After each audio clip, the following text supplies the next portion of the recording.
नमस्कार और इस विश्लेषण में स्वागत है।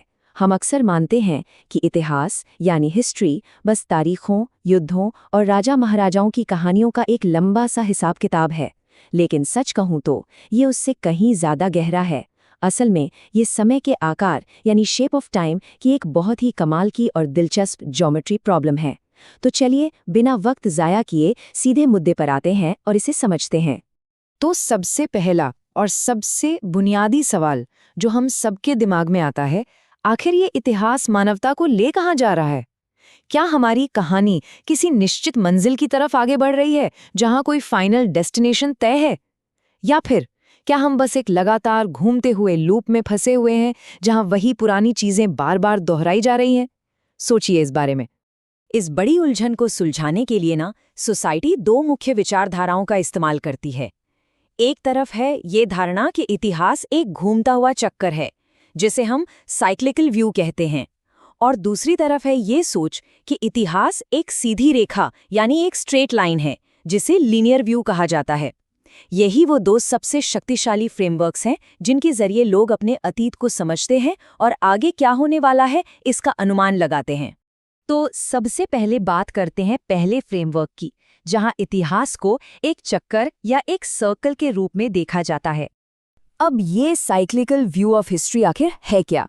देखिए, ये फिलॉसफी मानती है कि इतिहास बार बार दोहराए जाने वाले चक्रों या साइकिल्स में आगे बढ़ता है, बिल्कुल बदलते हुए मौसमों की तरह, या फिर किसी जीवित प्राणी की लाइफ साइकिल की तरह, जहां पहले जन्म होता है, फिर विकास होता है, फिर पतन आता है और आखिर में मृत्यु हो जाती है।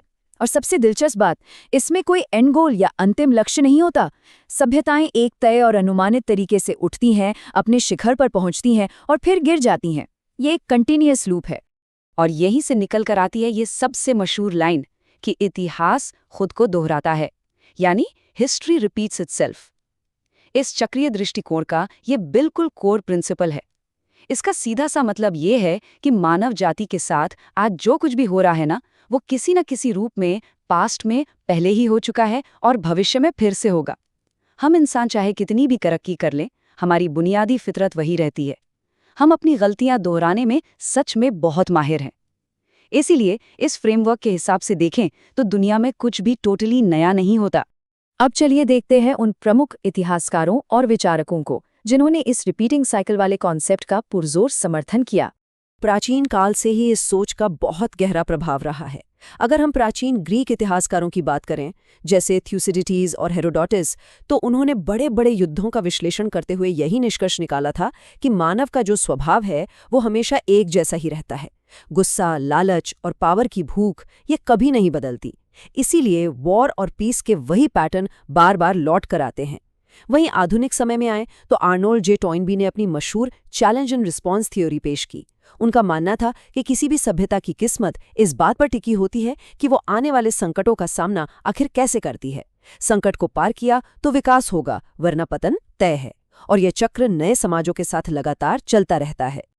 और इस चीज को बेहतरीन ढंग से इलस्ट्रेट करता है ऑसवर्ल्ड स्पेंगलर का ये विचार। उन्होंने अपनी काफी फेमस किताब the decline of the West में एक बहुत ही सॉलिड तर्क दिया था। उन्होंने सभ्यताओं की तुलना सीधे जीवित प्राणियों यानी ऑर्गेनिज्म से कर दी। उनका कहना था कि बिल्कुल एक ऑर्गेनिज्म की तरह हर सोसाइटी का एक सीमित जीवन काल होता है, यानी कोई भी सिविलाइजेशन हो उसकी उम्र तय है और उसका पतन यानी डिके होना एक अटल सच है। इसे बिल्कुल रोका नहीं जा सकता। लेकिन अब यहाँ से एक शार्प टर्न लेते हैं और आते हैं अपने दूसरे फ्रेमवर्क पर, द लीनियर व्यू, यानी आगे की ओर बढ़ती हुई एक सीधी रेखा। अब जरा पिछले विचार से बिल्कुल उलट दिशा में सोचिए। लीनियर व्यू ऑफ हिस्ट्री का मतलब है कि इतिहास एक सीधी रेखा, एक स्ट्रेट लाइन की तरह है, जो एक तय शुरुआत से एक डिफिनिटिव अंत या मंजिल की तरफ लगातार बढ़ रही है। ये उस साइकिल वाले कॉन्सेप्ट के बिल्कुल ऑपोजिट है। ये नजरिया हमें बताता है कि समय के साथ हमारी प्रगति होती है, एक इवोल्यूशन होता है और हम लगातार पूर्णता यानी परफेक्शन की तरफ आगे मार्च कर रहे हैं। इस विचार में समय कभी उलटकर वापस नहीं घूमता, बस हमेशा आगे और आगे बढ़ता है। तो आखिर इन लीनियर धारणाओं को शेप किसने दिया? आइए इन प्रमुख विचारकों को जानते हैं। इस स्ट्रेट लाइन वाली अप्रोच को अलग अलग फील्ड्स के फिलोसोफर्स और हिस्टोरियंस से बहुत सपोर्ट मिला। धार्मिक दृष्टिकोण से देखें तो सेंट ऑगस्टिन ने इतिहास को सृष्टि की शुरुआत से लेकर अंतिम न्याय यानी फाइनल जजमेंट तक के एक सफर के रूप में देखा। फिर समय के साथ ये विचार धर्मनिरपेक्ष यानी सेक्युलर होने लगा।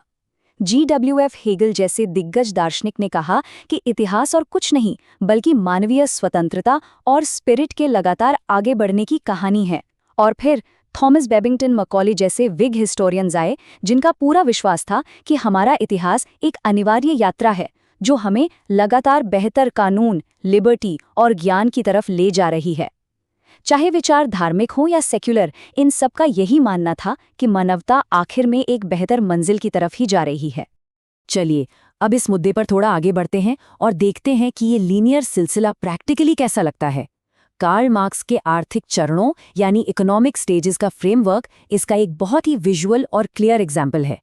मार्क्स का पक्का मानना था कि सामाजिक अर्थव्यवस्था एक सीधी और अटल रेखा में आगे बढ़ती है। उनके अनुसार पहला स्टेज था फ्यूडलिज्म। जब वो विकसित हुआ तो दूसरा स्टेज आया कैपिटलिज्म। उसके बाद प्रगति होकर ये सोशलिज्म का रूप लेता है और आखिर में कम्युनिज्म पर जाकर एक डेफिनेटिव लक्ष्य तक पहुंच जाता है।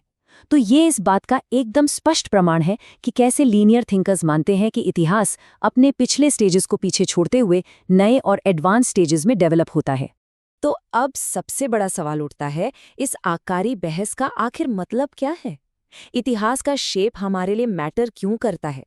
देखिए, जब इन दो विरोधी आइडियाज को एक साथ आमने सामने रखते हैं ना, तो चीजें वाकई बहुत दिलचस्प हो जाती हैं। एक कॉन्सेप्ट चीख चीख कर कहता है इतिहास खुद को दोहराता है, जबकि दूसरा कहता है इतिहास आगे बढ़ रहा है और कभी ठीक वही चीज एग्जैक्टली दोहराता नहीं है। ये सिर्फ फिलॉसफी की किताबों में दबे हुए डिबेट नहीं है। दरअसल ये धारणाएं तय करती हैं कि हम इस दुनिया को किस नजरिए से देखते हैं। अगर हम इतिहास को एक चक्कर मानेंगे तो भविष्य में आने वाले किसी भी संकट को हम एक नॉर्मल, अनअवॉइडेबल, नेचुरल प्रोसेस मानेंगे। लेकिन अगर हम इतिहास को एक सीधी रेखा माने तो हमारे अंदर एक उम्मीद जगती है, एक आशा कि हम सच में प्रगति कर सकते हैं और अपनी पुरानी गलतियों से हमेशा के लिए आगे निकल सकते हैं। और इस पूरे विश्लेषण के अंत में एक बहुत ही बड़ा और सोचने पर मजबूर करने वाला सवाल सामने आता है। थोड़ा रुककर खुद से पूछिए, क्या हमारी ये मानवता किसी अनंत चक्कर, किसी लूप में बंधी हुई है, या फिर हम सब किसी खूबसूरत निश्चित मंजिल की तरफ आगे मार्च कर रहे हैं? ये समय की एक ऐसी ज्योमेट्री है जिसने सदियों से बड़े बड़े इंटेलेक्चुअल माइंड्स को उलझा रखा है, और शायद आज भी ये हमारे अस्तित्व का सबसे बड़ा सवाल है। तो उम्मीद है इस चर्चा से आपको इतिहास के इस पहलू को समझने में एक नया नजरिया मिला होगा। इस गहरे विषय पर हमारे साथ जुड़े रहने के लिए बहुत बहुत शुक्रिया।